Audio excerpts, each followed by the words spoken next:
हाँ तो दोस्तों यहाँ पे CDSL के शेयर होल्डर्स के लिए एक बहुत ही अच्छी खबर है, तो उसी के बारे में हम इस वीडियो में बात करेंगे और जानेंगे कि अब आपको CDSL के अंदर इन्वेस्टमेंट करना चाहिए या नहीं। तो चलिए शुरू करते हैं।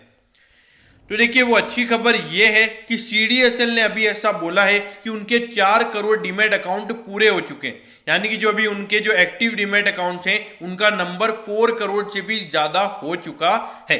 तो देखिए यहाँ पर जिस तरीके से लगातार डीमैट अकाउंट खुल रहे हैं, इससे सीधा क्लियर कट वहाँ पे CDSL की प्रॉफिटेबिलिटी पे इम्पैक्ट पड़ता हुआ नजर आएगा। क्योंकि देखिए CDSL ने ऐसा भी बोला है कि 3 करोड़ से 4 करोड़ तक उनकी जो रैली रही है वो 5 महीने में, यानी कि 5 महीने में 1 करोड़ डीमैट अकाउंट खुल चुके हैं।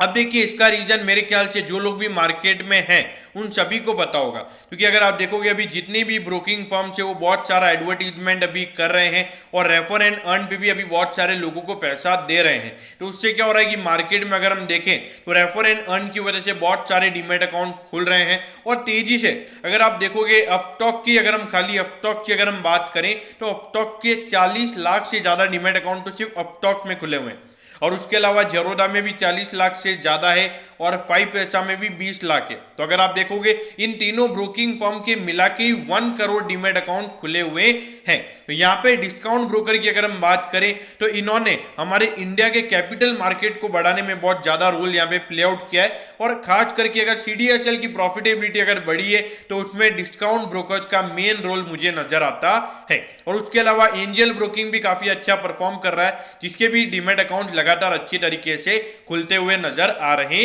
हैं।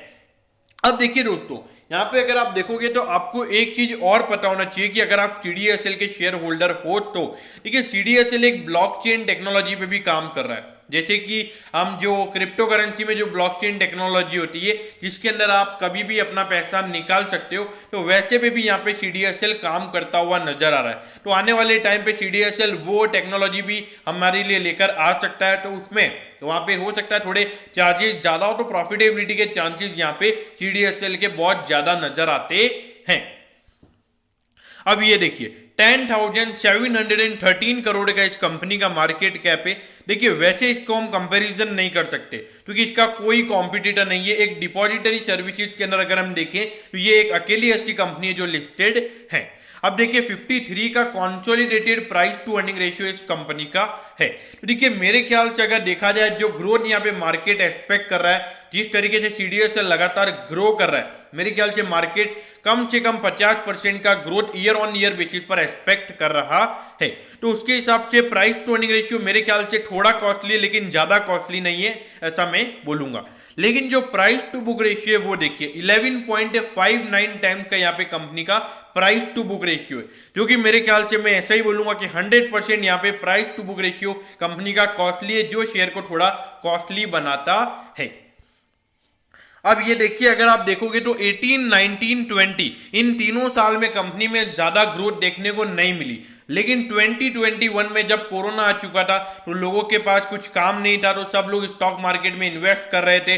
और जिस तरीके से यहाँ पे डिस्काउंट ब्रोकर्स के थ्रू जो हमको यहाँ पे एडवर्टीजमेंट देखने को मिल रही थी और रेफर एंड अर्न के थ्रू जो पैसा दे रहे थे ये डिस्काउंट ब्रोकर्स, उससे लगातार अच्छे तरीके से डीमैट अकाउंट खुले, और जो IPOs के रिटर्न आ रहे थे IPOs की वजह से भी बहुत डीमैट अकाउंट खुले हैं। उससे क्लियर कट यहाँ पे प्रॉफिटेबिलिटी, अगर सबसे पहले अगर हम रेवेन्यू की बात करें तो ये देखिए अराउंड 40% का ग्रोथ हमको कंपनी के रेवेन्यू में देखने को मिला है, और अगर प्रॉफिटेबिलिटी की बात करेंगे तो वो around 90% year on year basis बढ़ी है। तो देखिए 2021 वाला फाइनेंशियल ईयर CDSL का बहुत ही बढ़िया रहा है, और जिसको मार्केट ने बहुत ही अच्छे से यहाँ पे CDSL को स्टॉक को अच्छे से यहाँ पे रिवॉर्ड दिया है।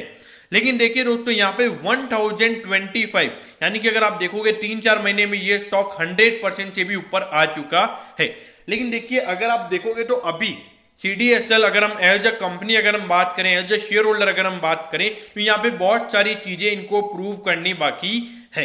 मतलब अभी यहाँ पर अगर आप देखोगे जिस तरीके से स्टॉक भागा है, और अगर कुछ क्वार्टर्स यहाँ पे डिसअपॉइंट करते हैं तो वहां पे आप कुछ प्रॉफिट बुकिंग कम से कम 10 से 15% का करेक्शन आप एक्सपेक्ट कर सकते हैं। लेकिन as a long term investor मेरे ख्याल से वो अपॉर्चुनिटीज रहेंगी आपके लिए कि आप वहां पर और इन्वेस्ट करें।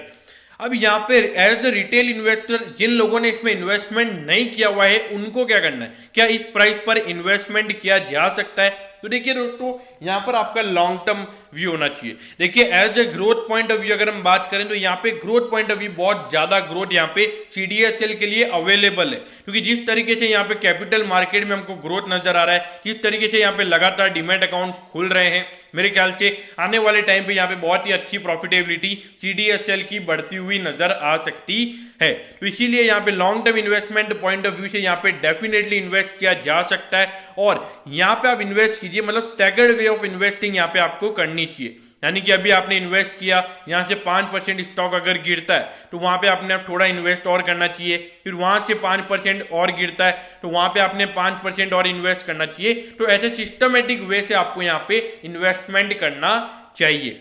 अब बात करते हैं शॉर्ट टर्म व्यू की। देखिए शॉर्ट टर्म व्यू के लिए देखिए बाकी सबका मानना है कि मार्केट थोड़ा बुलिश ही रहेगा, लेकिन as a personal point of view मुझे ऐसा लगता है कि आने वाले टाइम पे मार्केट में थोड़ा करेक्शन ड्यू है, तो मार्केट में करेक्शन आ सकता है और CDSL का शेयर एक बार के लिए 1000 रुपए के नीचे तो आना ही चाहिए। तो शॉर्ट टर्म के लिए मुझे ऐसा लगता है कि यहाँ पे CDSL को बाय नहीं करना चाहिए। देखिए मेरा पर्सनल पॉइंट ऑफ व्यू है, आपको अपने फाइनेंशियल एडवाइजर की एडवाइस लेकर ही काम करना है। दोस्तों मैं होप करता हूँ कि आपको CDSL कि ये जो मैंने न्यूज़ बताई वो आपको अच्छे से समझ में आ गई होगी। अगर आपकी कोई भी क्वेरीज है तो आप कमेंट कीजिए, मैं ज़रूर आपके कमेंट पर रिप्लाई करूंगा। ओके दोस्तों, thank you, have a nice day.